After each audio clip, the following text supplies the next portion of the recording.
नमस्कार, मी अभिषेक जोग आणि मला गुरुश्रींना असा प्रश्न विचारायचा आहे की तर अनेक ठिकाणी असा दावा केला जातो की आपलं भविष्य बदलू शकत नाही किंवा प्राक्तन बदलू शकत नाही आणि आपली कर्मफळं बदलू शकत नाहीत.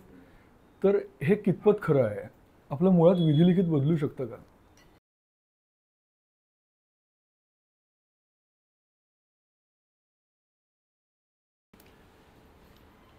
हा एक वारंवार मनात येणारा प्रश्न असतो अनेकांच्या, की भविष्य बदलत नाही, प्राक्तन बदलत नाही, कर्मफळ बदलत नाही. हे सर्व आधीचंच ठरलेलंच आहे, विधिलिखित आहे.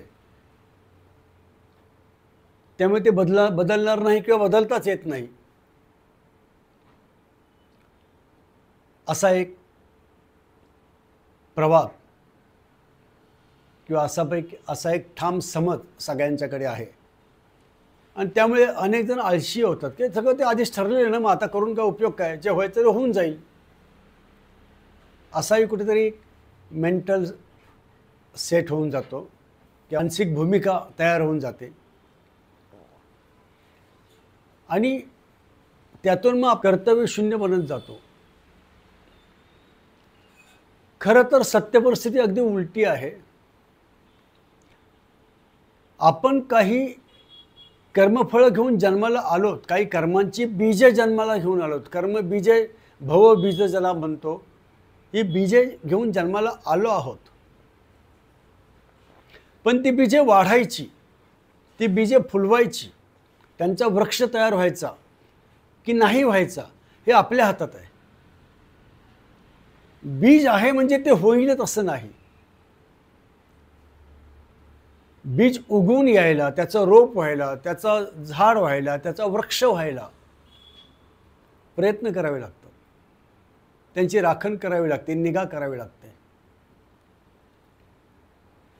त्यामुळे प्राक्तन बदलत नाही हे सापेक्ष आहे. एक लक्षात घ्या, तुम्ही जर काहीच केलं नाही ते प्राक्तन बदलणार नाही, जे आहे तसंच होत जाईल. उदाहरण घ्यायचं झालं तर मी तुम्हाला सांगतो की समजा आपल्याला एखादा रोग झाला. कोणाला तो रोग होऊ नये परमेश्वराकडे प्रार्थना, पण एखाद्या क्ष व्यक्तीला रोग झाला म्हणजे काय झालं की त्याच्या कर्मफळानुसार, त्याच्या प्राक्तनानुसार, विधिलिखितानुसार त्याला तो रोग झाला. मग तुमचं विधिलिखित काय म्हणायला पाहिजे की त्याने हेच म्हणायला पाहिजे की माझ्या विधिलिखितानुसार मला रोग झालेला आहे, त्यामुळे रोग मी भोगत राहीन, त्या रोगाने जे काय होईल ते माझं होईल, असं आपण म्हणतो का? नाही. तर आपण काय करतो, रोग झालेला असेल, व्याधी झालेली असेल तर आपण डॉक्टरकडे जातो, डॉक्टर औषध देतो आणि तुम्ही बरे होता. म्हणजे तुम्ही काय केलं की तुमचं विधिलिखित, तुमचं प्राक्तन बदललं की नाही.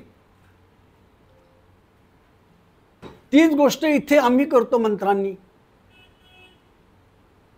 की तुम्हाला जर विवाह योग नसतील, तुम्हाला जर संतती योग नसतील, तुम्हाला जर नोकरीमध्ये चांगली प्रगती नसेल, संपत्ती योग नसतील, लक्ष्मी योग नसतील, प्रगतीचे योग नसतील, तुमच्या पत्रिकेमधले ग्रह, तुमच्या पत्रिकेमधले योग अशुभ असतील, हे बीज आहेत. तुम्ही जर त्याच्यावर काही ॲक्शन घेतली नाही, काही साधना केली नाही, काही प्रक्रिया केली नाहीत, तर मग मात्र नक्की ते योग फळणार आहेत. पण तुम्ही जर योग्य साधना केली, योग्य मंत्र घेतलेत, तर तुमचं विधिलिखित बदलू शकतं. माझ्याकडे अनेक पत्रिका आलेल्या आहेत की ज्या पत्रिकामध्ये विवाहयोग नव्हते. अनेक नामवंत ज्योतिषांनी सांगितले की यांचा विवाह होऊ शकत नाही, यांच्या पत्रिकेत विवाहयोग नाही किंवा संतती योग नाही. अनेक जोडप्यांच्या पत्रिकामध्ये संतती योग नाही असं ठामपणे सांगितलेलं होतं. माझ्या दृष्टीने पत्रिका म्हणजे एक पॅथॉलॉजिकल रिपोर्ट आहे. आपण काढतो ना, ब्लड टेस्ट करतो, पॅथॉलॉजिकल रिपोर्ट येतो, मग त्याच्यामध्ये दाखवलं जातं की हिमोग्लोबिन जास्त आहे, शर्करा लेवल इतकी आहे, त्याच्यामध्ये अनेक फॅक्टर्स असतात. रक्तामधल्या घटकांचा, त्याचं ॲनालिसिस केलं जातं.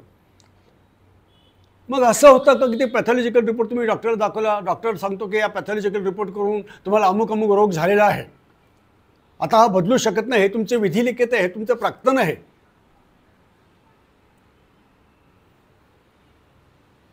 तर हे असं जर एखादा डॉक्टर सांगितलं तर त्याच्याकडे जाल का तुम्ही? तर डॉक्टर काय करतो की तुमचा तो पॅथॉलॉजिकल रिपोर्ट बघून योग्य ती औषधं, योग्य ती उपाययोजना करतो आणि ती औषधं घेऊन तुमच्या रोगाच्या स्थितीमध्ये तुम्ही बदल करू शकता, रोगाची गंभीरता कमी करू शकता, रोगाची फ्रिक्वेन्सी, तीव्रता ज्याला म्हणतो ती तीव्रता कमी करू शकता. पण जर औषधच घेतली नाहीत तर मग मात्र तुम्ही त्या रोगाने नक्कीच काहीतरी होईल. हा फरक लक्षात घ्या. त्यामुळे ज्या योगावर, जे तुमच्या पत्रिकेतले ग्रह आहेत, योग आहेत, नक्षत्र आहेत, जे काही स्थानांपासून अनेक कुयोग झालेले आहेत, पत्रिका म्हणजे पॅथॉलॉजिकल रिपोर्ट. तर रिपोर्ट बघितल्यावर मला कळतं की याच्यामध्ये काय होऊ शकतं, काय केल्यावर काय होईल, काय केल्यावर काय नाही होणार. मग ते सगळे योग बॅलन्स करणारे मंत्र, त्या योग बॅलन्स करणारी फ्रिक्वेन्सी, ते योग बॅलन्स करणारी साधना मी तुम्हाला देतो. आणि ज्यावेळेला तुम्ही ती साधना करता त्यावेळी त्या योगांचा, अशुभ योग असतील तर त्यांचा प्रभाव कमी कमी व्हायला लागतो.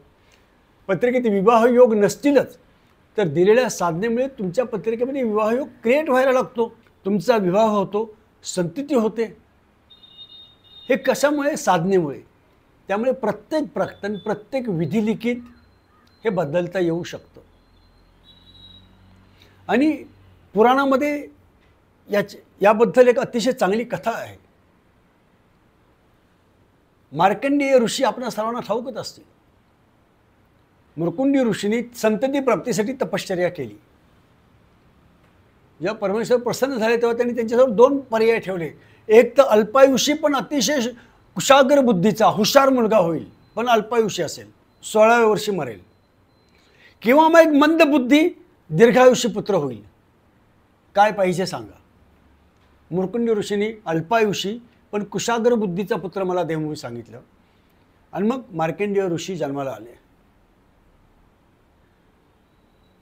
मार्कंडेय ऋषी 14-15 वर्षाचे झाले.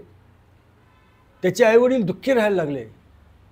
मार्कंडेयांना कळेना की आईवडील दुःखी काय. तेव्हा त्याने एक दिवस विचारलं की का तुम्ही दुःखी आहात? माझ्याकडे बघून रडत का असता? का दुःख अश्रू गळत असता? माझ्याकडे बघून का तुम्हाला वाईट वाटत असतं? माझं काही चुकलंय का? काय आहे?